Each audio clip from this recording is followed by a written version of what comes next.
So, we talked about PN junction diode and its application as a rectifier. There are some special purpose PN junctions like LED or photodetectors or the solar panel. So, I will be talking about these, but before that let me do some numerical problems to give more familiarity with this semiconductors and PN junctions. So, today we will do some numericals. The first one is that if you have a semiconductor and allow light to fall, monochromatic light,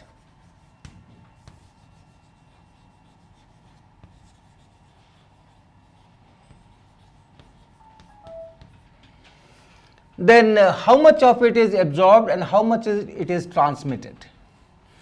So, the problem says that a monochromatic light is made to fall on a semiconductor, and it is found that if lambda is less than 817 nanometers, so if wavelength is less than 870 nanometers, the semiconductor is opaque.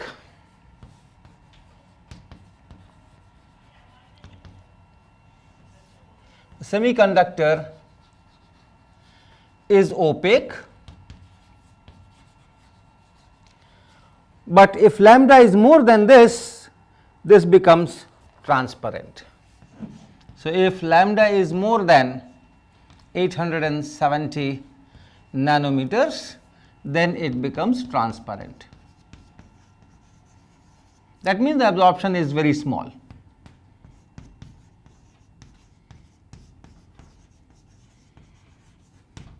And the question is, what is the band gap?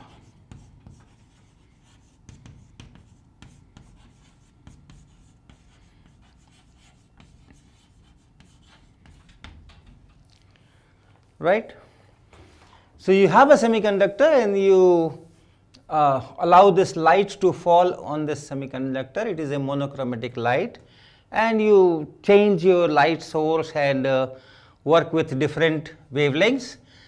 And you find that if wavelength is less than 870 nanometers, then there is a lot of absorption. It is opaque, the light is not coming out. But when lambda is more than 870 nanometers, then a lot of light is coming out, the absorption is very small, and it looks like as if it is transparent. And then what is the band gap? So, what is the relation of this absorption and the band gap? You have the semiconductor, so you have a valence band, you have conduction band, and then there is a band gap, Eg.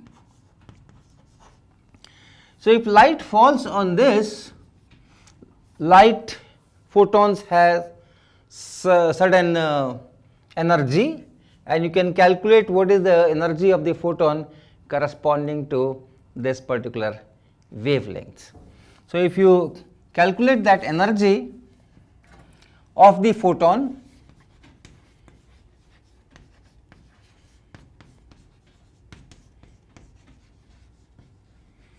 of 870 nanometer light, that energy you can calculate, it is hc over lambda, and this is Planck's constant, and this is the speed of light. You can multiply them, and that turns out to be almost 1240 eV nm, and this lambda is 870 nm. So, you can work out how much is this energy. So, 1240 divided by 870. So, let me calculate. This is 124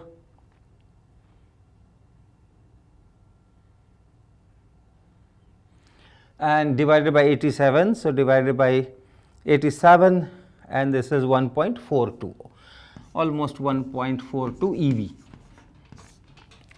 So, that means if lambda is less than this, that means the energy is more than 1.42.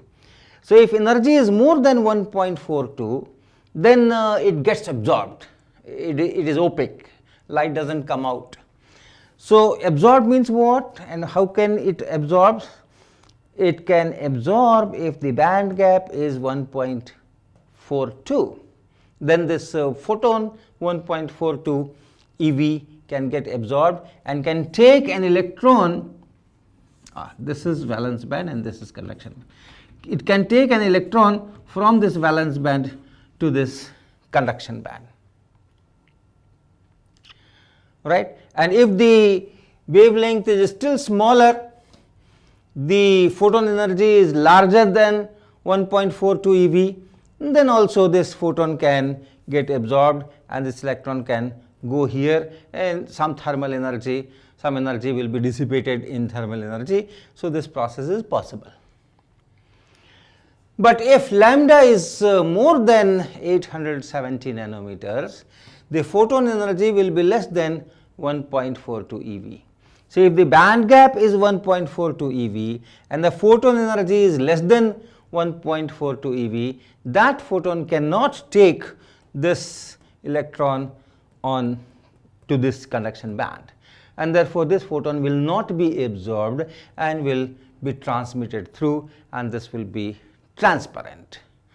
So this is one way of getting an estimated band gap, that you send light on this semiconductor and see at what wavelength it becomes opaque to transparent or transparent to opaque, depending on whether you are increasing lambda or decreasing lambda. So that gives this. So our answer will be that band gap is 1.42 eV. Okay, so let's go to the second question. Now this question says that for silicon, the intrinsic carrier concentration is Ni equal to 10 power 10 per centimeter cube. So in silicon, this Ne, which is equal to Nh when it is intrinsic, so that is equal to 10 to the power 10 per centimeter cube.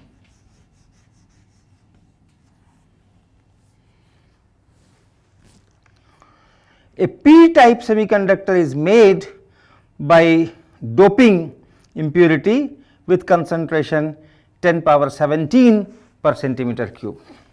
So in this silicon, which is intrinsic, and then you dope some impurity,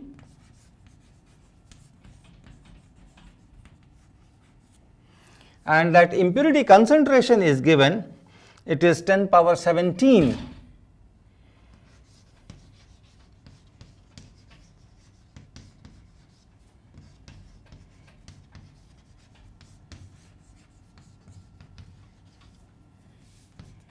Ten power 17 per centimeter cube. Okay, p-type. This is p-type. A p-type semiconductor is made by this dopant, and with the dopant concentration given this, and the question is what will be the electron concentration. So this is p-type or acceptor impurity which we are doping, and the question is what is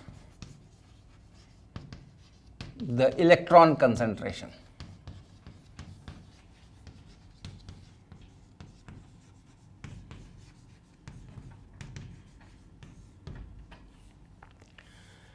So you remember when we dope a certain impurity, then the other impurity, the concentration goes down because of increased whole electron recombinations, and the product of the concentrations of those two types of charge carriers, that remains same.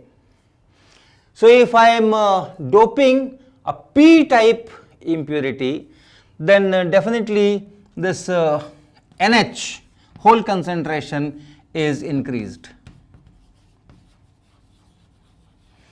And how much it becomes?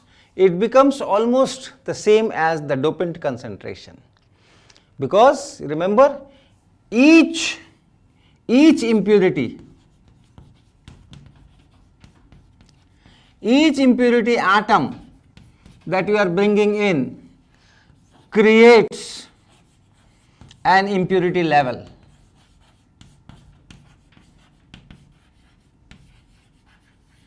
If you have valence band and if you have conduction band and you dope this p-type impurity to make this p-type, then the new energy levels are created near this valence band. These are the impurity levels.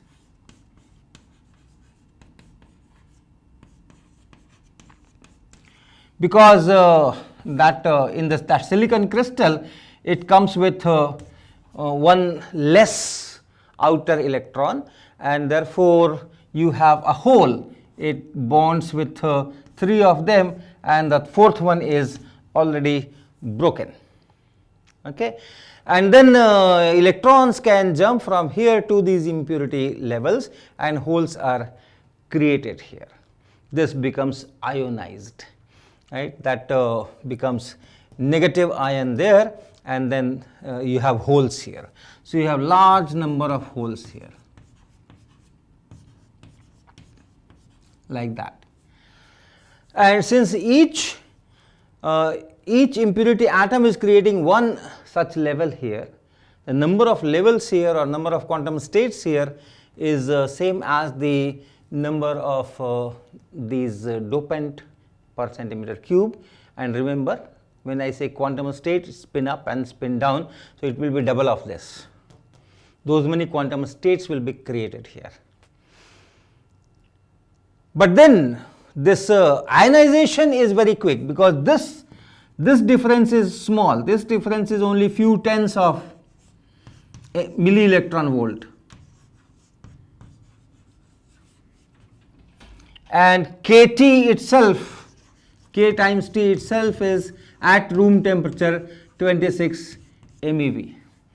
So quite often the electrons will fill that gap and holes will be created here. So almost the whole concentration will be same as the concentration of this dopant impurity here. So I can take this NH to be 10 power 17 per centimeter cube, and then Ne times NH, that is independent of doping, and that is Ni square, intrinsic concentration square. This is Ni, this thing is Ni,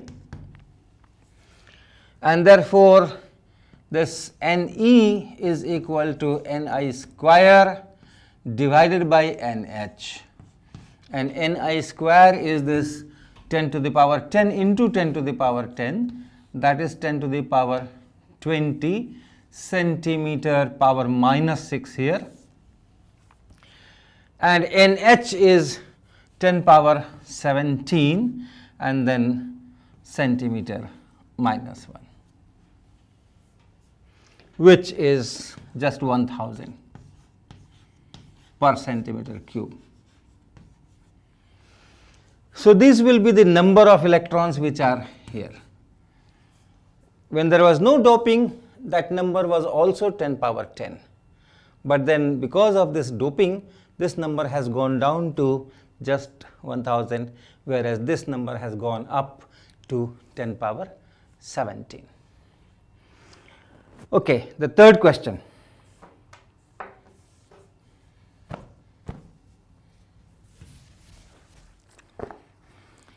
Now the next question says that you have a silicon which is doped with phosphorus. Okay, so silicon doped with phosphorus, and the data given are Nd. What is Nd? 10 power 17 per centimeter cube. This is number of donor ions per centimeter cube, Nd, concentration of donor ions. Then the Fermi level is 146 milli electron volts below EC. What is EC? The lowest energy in the conduction band, that we write as EC, and the highest energy in the valence band, that we write EV. So it says that it's a silicon, so you know how much this is. This is around 1.12 EV, and the Fermi energy is 146 MeV below EC. So 146 will be, let's say, somewhere here. This is 0.146, 146 EV.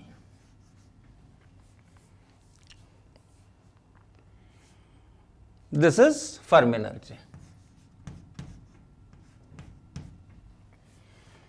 And then another data is given that ED, the donor impurity level,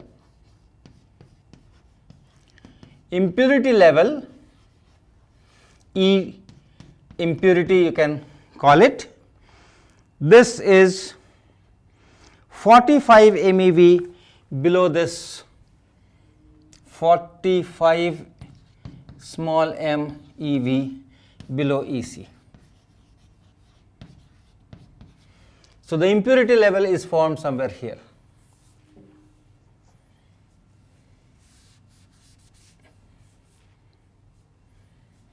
This is 0.146 EV, and then the impurity levels are formed somewhere here. So okay, a lot of space problem.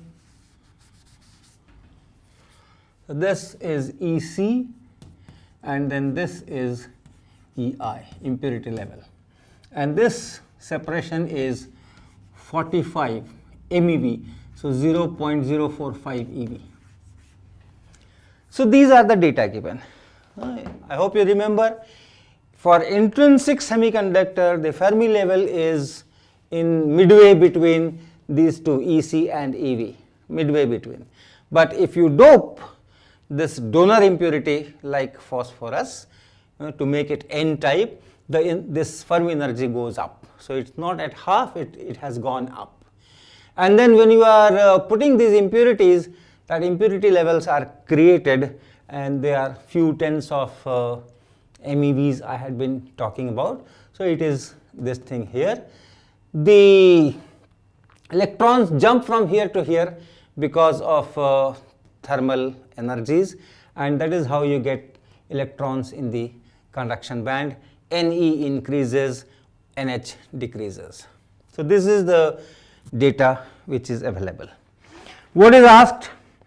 What percentage of donor ions are not ionized? What percentage of donor ions are not ionized? So you remember the mechanism. If I have a donor impurity here, it comes with 5 outer electrons, 4 are bonded, and 1 is still here, which is to start with, which is bound to this donor atom. So it's a neutral atom. It had 5 electrons, there are 5 electrons, and therefore it's a neutral atom. But then this electron, if it goes to the conduction band, if this electron goes to the conduction band, then what is left here is a positive ion. And you say that this donor atom has been ionized. That means the electron has gone into the conduction band. So the impurity level energies are here.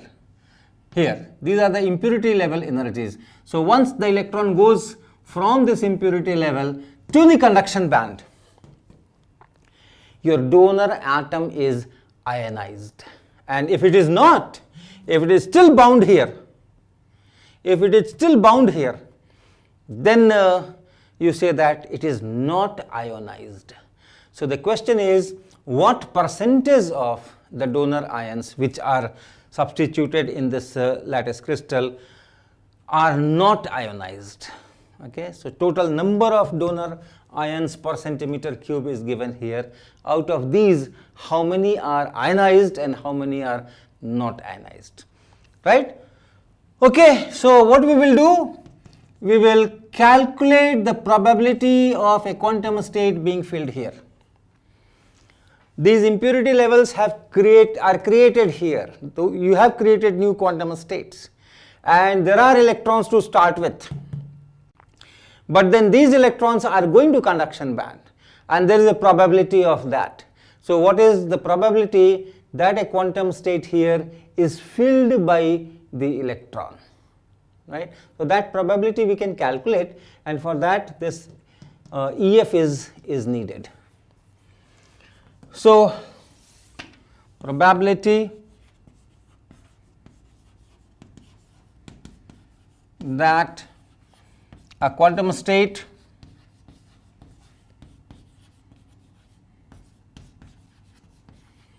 at energy EI is occupied by an electron.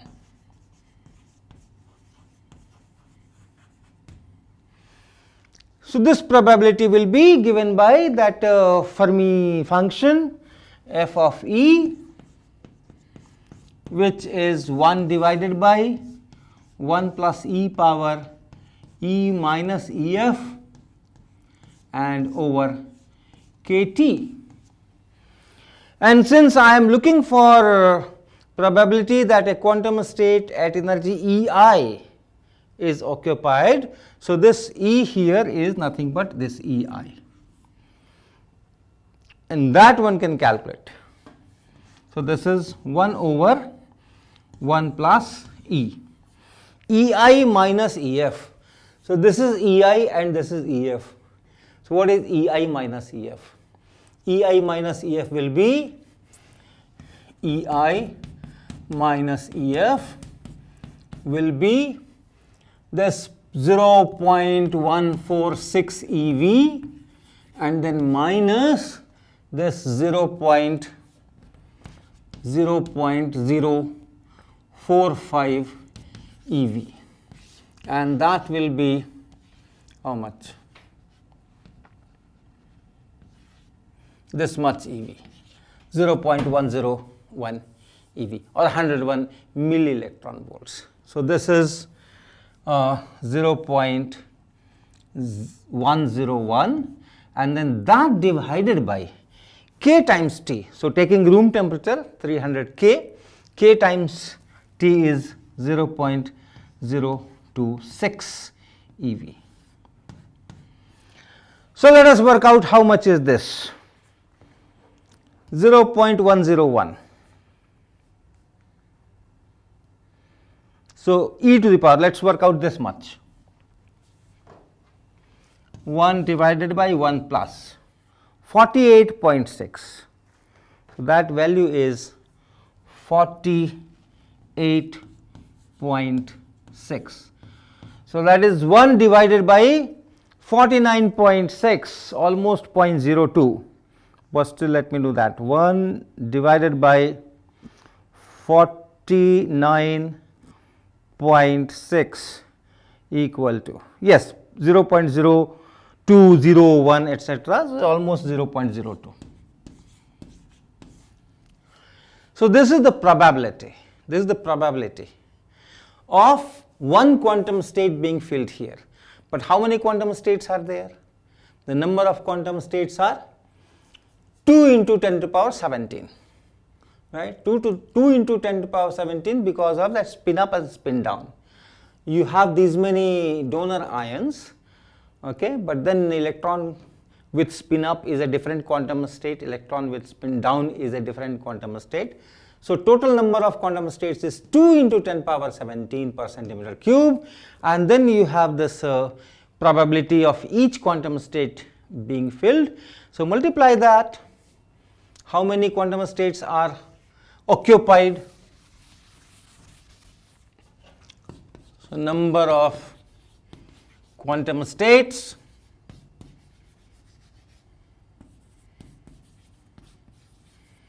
occupied is 2 into 10 power 17 and then into 0.02, or you can express it this way, this multiplied by 0.04, and that means 4%. 4% of the total donor atoms. So those many electrons are still here in the impurity level. And if the electron is here, that means the donor atom is not ionized. That electron is still here. So the fraction of these donor atoms which are not ionized, that is 4% only. 96% have already ionized. That is this question. Now let me do one more question, and that is on p-n junction. It says that a p-n junction is formed by doping impurities with Na equal to Nd. So you make a p-n junction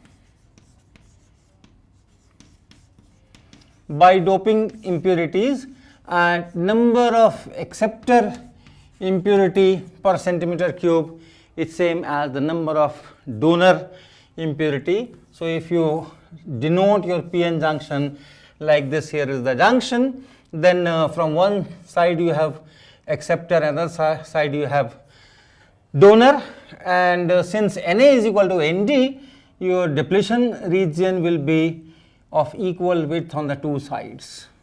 So if this is p side and this is n side, this part is same as this part because Na is equal to Nd.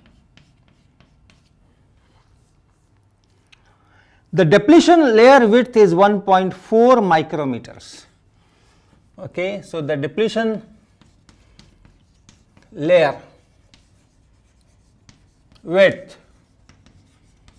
is given 1.4 micrometers. So this whole length is 1.4 micrometers.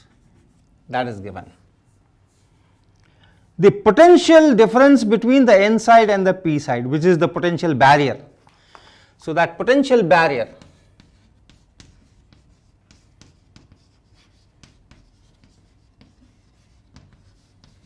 is 0.6 volts. Okay, you know, when the junction is formed, these electrons will diffuse to this side, they will create negative charges here, and this will create positive charges here. So you will have charge density in the depletion layer, no charge carriers but charge density, and then you have electric field and you have potential difference, and then the potential of this n side is raised as compared to potential of this p side, and that barrier is 0.6 eV. And the question is, what is the electric field at the junction? What is the electric field at x equal to 0 at the junction?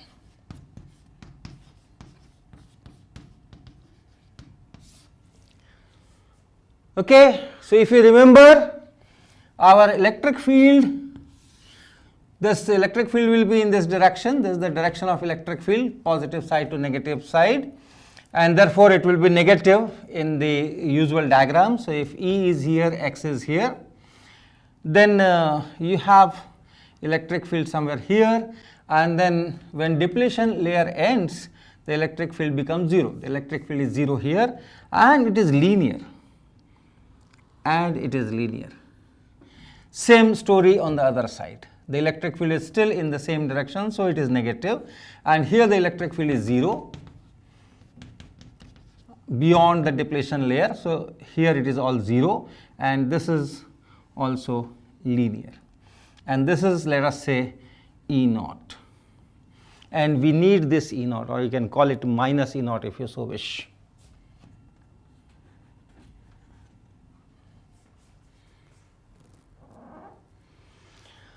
All right, so you can write this electric field, and remember this, let me call this x1. So what equation can I write for the electric field here? This I can write as E equal to, this is minus E naught, and then plus E naught over x1 times x. Just check. This is a linear equation, and then at x equal to 0, E is equal to minus E naught. So E is equal to minus E naught at x equal to 0, and at x equal to x1, this will be 1 x over x1, and so minus E naught plus E naught will be 0, and it is linear. So this is the equation. Now you can integrate to get this V. V will be minus E naught x and plus E naught over 2 times x1 here and x square here, and plus some constant. And you can take V to be 0 at x equal to 0, this is our choice, and that will make C equal to 0. So V is equal to minus E naught x plus E naught x square over 2x1. And what happens here at x equal to x1 and beyond? Okay, electric field is 0, so the potential will be constant. So V at x equal to x1. So this x is equal to x1. So you have E naught x1 by 2, and here minus E naught x1. So it is minus E naught x1 by 2. That's the potential. Right. But if the total potential barrier is 0.6 electron volt, from here to here it is 0.6 electron volt, and it is symmetric here. So if you have 0 potential here and this side it is something, the same will be other side. And this difference from 0 x equal to 0 to x equal to x1 should be 0.3 volts. So this should be equal to this E naught x1 by 2, this potential difference from junction to the end of the barrier, that should be 0.3 volts. And from here you can get what is E naught, 2 into 0.3 volts, okay, and then divided by x1. And how much is x1? x1 is 0.7 micrometers.